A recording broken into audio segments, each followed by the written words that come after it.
Welcome to the I Hate Insurance podcast. I know everybody hates insurance because I do, so it's pretty easy to see that we agree on that. But now that they've had their little sideshow, I know who you are, but I don't know who you are. I think I've seen you wrestle one catfish or Just something. Just one? Well, I'm not a big social media person. That's probably a good thing. You know, I hate social media. Yeah, so I understand your whole I hate insurance. So what's your most exciting adventure? When were you most scared? Oh, goodness. Most scared? Well, as far as in a hunting situation... Or grabbing a fish or whatever. Anything. Well, the time I was the most scared is when I got a phone call from my dad telling me that the tree stand broke on him and he fell 20 foot and landed on his head and broke his neck and his back. Uh-oh. Yeah, that's so not that good. was a little... Yeah. That was probably the scariest, but...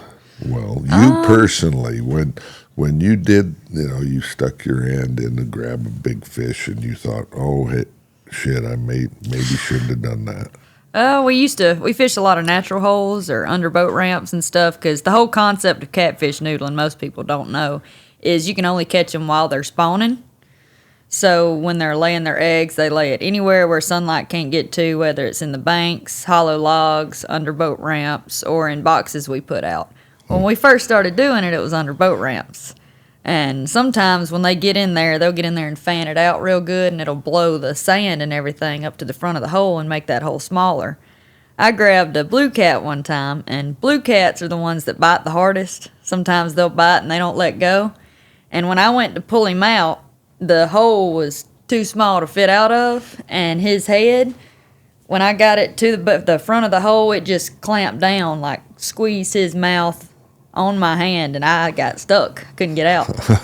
Kind of like a raccoon trap, right? Did they do that? Like a conibear. Right.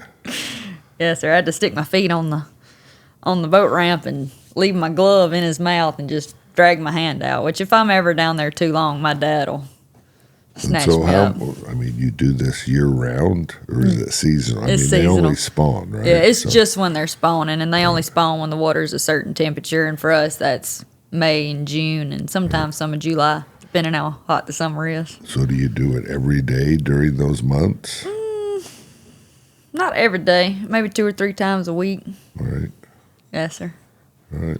And what do? Do you just let them go, or do you? We let most of them go. Yeah. We'll keep one every now and then. That's like if we ever take a new person and they want to eat one or they hurt the fish. If any of the fish seem hurt, we'll take them and eat them because we're not going to chance wasting a fish by turning it and letting it go if there's a chance of him dying. Right.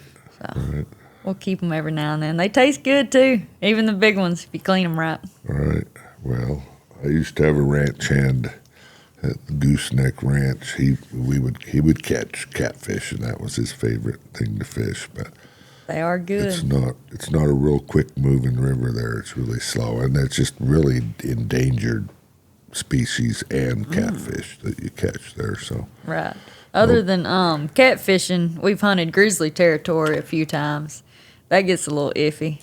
And where did you hit grizzlies? Montana. We rode in on horseback, and I think the first 30 minutes we saw a grizzly about 300 yards from us. He was running the other way, though, so it was all right.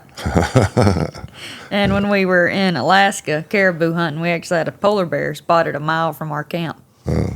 And that was scary for you. Never know. Yeah. You don't really think about that when you're sleeping, though. So, what's your favorite hunt you've ever been on? Big game. Deer and elk. I do have one. The most memorable, though, was my first elk with a bow. Took us 15 days walking 10 to 15 miles up and down mountains every day. A lot of close calls, and we finally made it happen on the last morning. And where was that? Idaho. Yeah. Yes, sir. So if you could hunt elk anywhere, where would you go? I really love Idaho. Yeah. We'll have to show her Utah. I love Utah, too. Johnny's not doing his job. I thought you promoted Utah. I do. She just said she wants to go Idaho. I'll go anywhere. Another dream is Arizona. Right. She wants an elk off Wolf Creek. There you go. That's what she I killed my first elk in Utah. Whereabouts? San Juan Mountains. Well, down south. Yes, sir. Right. That was my biggest one, too. So how many elk have you shot? Or- 6. Well, 3 with a bow and 3 with a rifle. right. Yes, sir. And 1 in Utah. The rest in 2 in Idaho. Utah. Okay, good. Or at least we're on the scorecard. That's right. So why do you hate insurance? An example.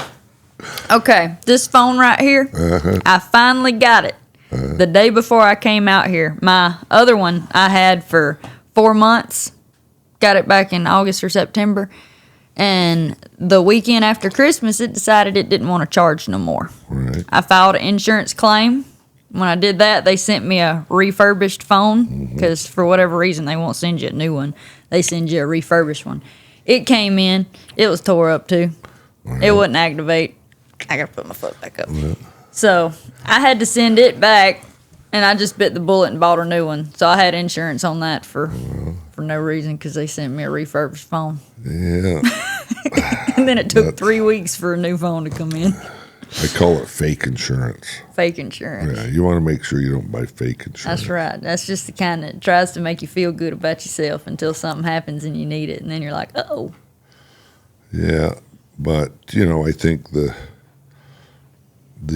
homeowners get most of the mortgage market is supported by the government, which is us.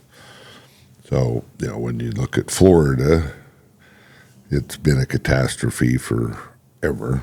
My first storm was Katrina, which was really Louisiana, Mississippi, and Alabama. Mm-hmm. And now you got wildfires in Hawaii and California. And, it should work at least one of those times, right? It never does because people don't use common sense. It's kind of like gambling here, right? You think you're going to make a lot of money, and so you buy the cheapest insurance. You don't ask the questions like, what doesn't this cover, right? Are you going to give me a new phone or a refurbished phone? And nobody's interested in not making the insurance sale, so they don't point out the bad stuff. And I think that's dishonest because as a consumer, I'm disappointed the same way you are. So since I'm the insurance preacher, I just go right to the point, which is, okay, what excuses are you going to come up with or how are you going to screw me? And I have a big insured in Florida that runs huge grocery stores, and we took over his whole program, and he's like, Rick, this is different, I always thought I was supposed to try and screw the insurance company. And I'm like, well, that's okay, because they had the same idea with you. So you're both trying to screw each other. So how about we stop trying to screw each other and we just say, look, again, in your situation, I would have said, probably don't want this insurance because they're going to send you, it's take care of it, do the best you can, and over 10 years, you just buy a new phone when you need to because they wouldn't be offering you this shitty fake insurance if they weren't going to make money. So, you're not going to make money on insurance. That's not the point. Obviously, a lot of people sue hoping they're going to get free lunch, and somebody in this room had a home damaged in a Florida hurricane, and he bought a shitty turd insurance policy, didn't pay him. Then he ends up hiring a lawyer and suing him, and then the lawyer gets paid, and then the lawyer tells him take $20,000. And he wastes, the biggest cost is the time you waste, 2 years of your life in a lawsuit or a homeowner's claim. And, you should sue people. Hell, I sue people. But I do it when I'm right and I could win, right? And they're a jerk, and you have to take them on just like the bully on the playground. So you don't have to hate insurance.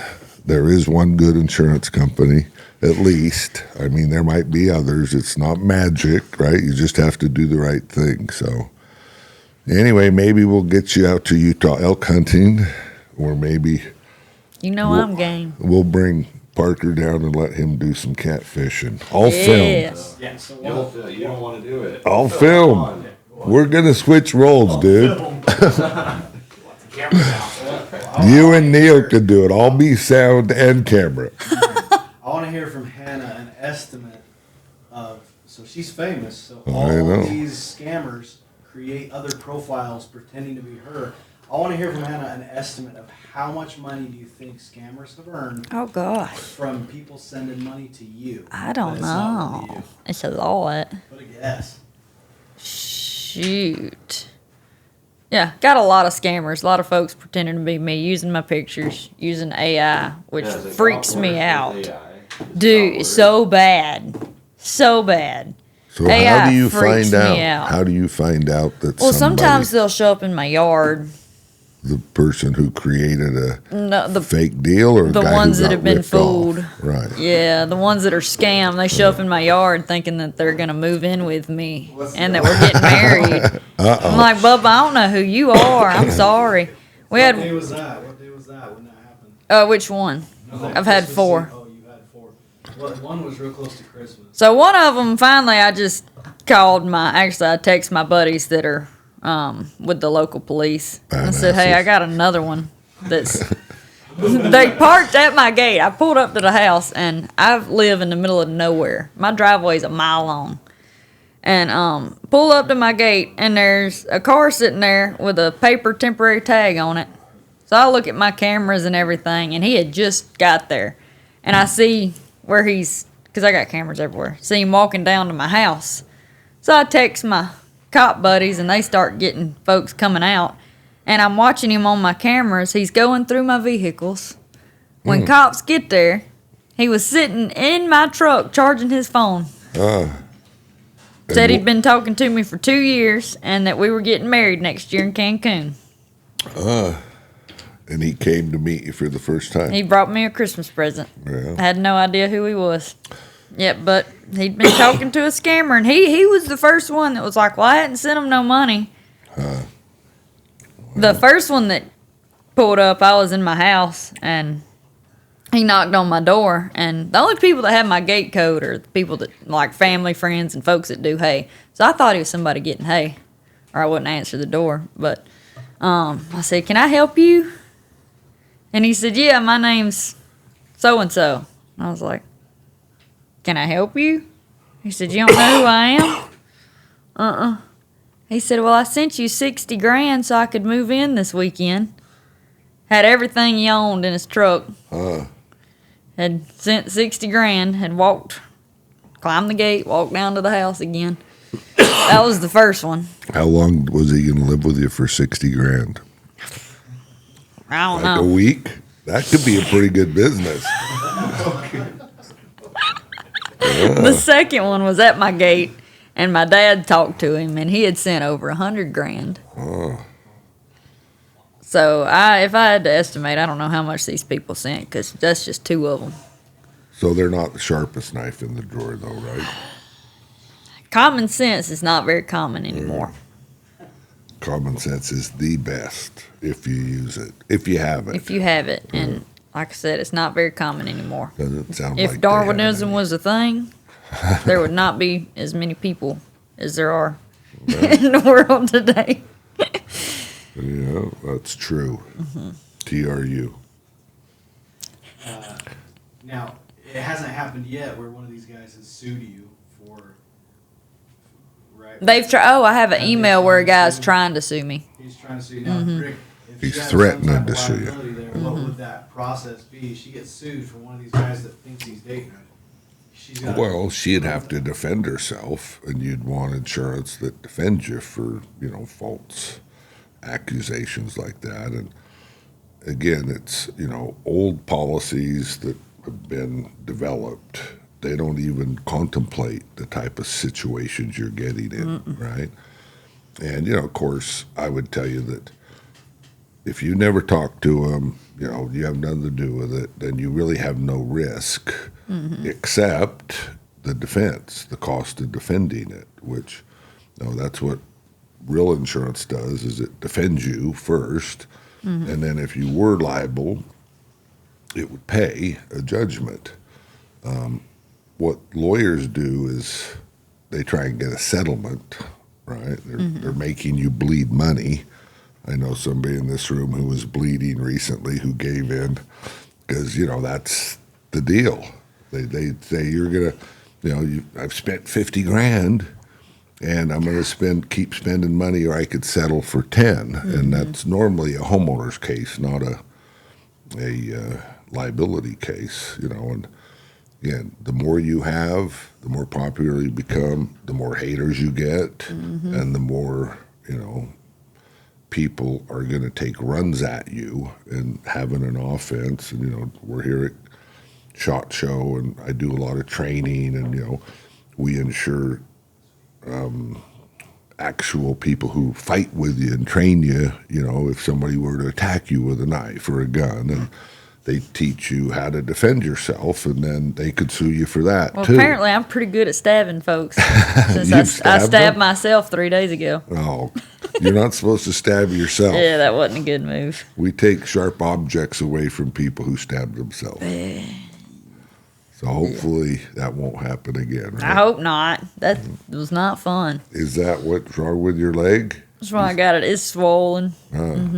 So tell us the story. How'd you do it?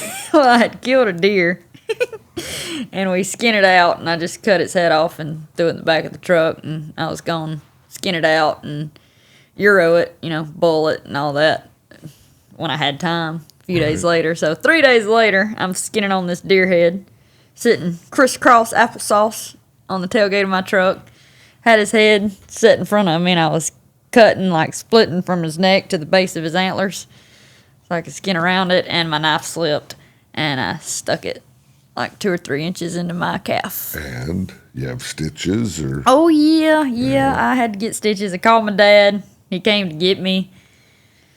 Took me to the hospital, and there's 4 outside stitches because they wanted it to still be able to drain. And they did inside stitches, and those sucked. I did not watch to see how many they put in there because I was fighting for my life at that point. That was one of the top 5 most painful things I've had was those inside stitches. And I've broke all these fingers. I've broke this hand twice. Broke my wrist. That hurt.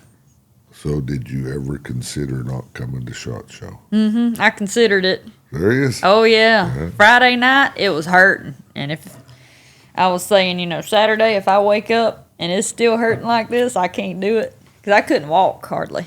Oh. And I'm still limping a little bit, but I heard they kept you out late last night, though.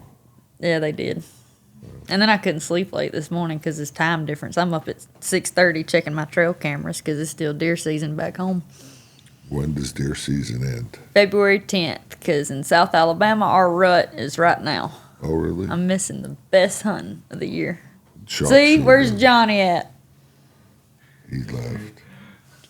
He left. Well, we appreciate you being on the I Hate Insurance podcast. I appreciate y'all having me. And I'm sorry that you have to put up with Johnny. I don't know, I didn't know that he knew you or you knew him. But I'm glad you came by, and I appreciate you joining us. I appreciate y'all having me. Thank you.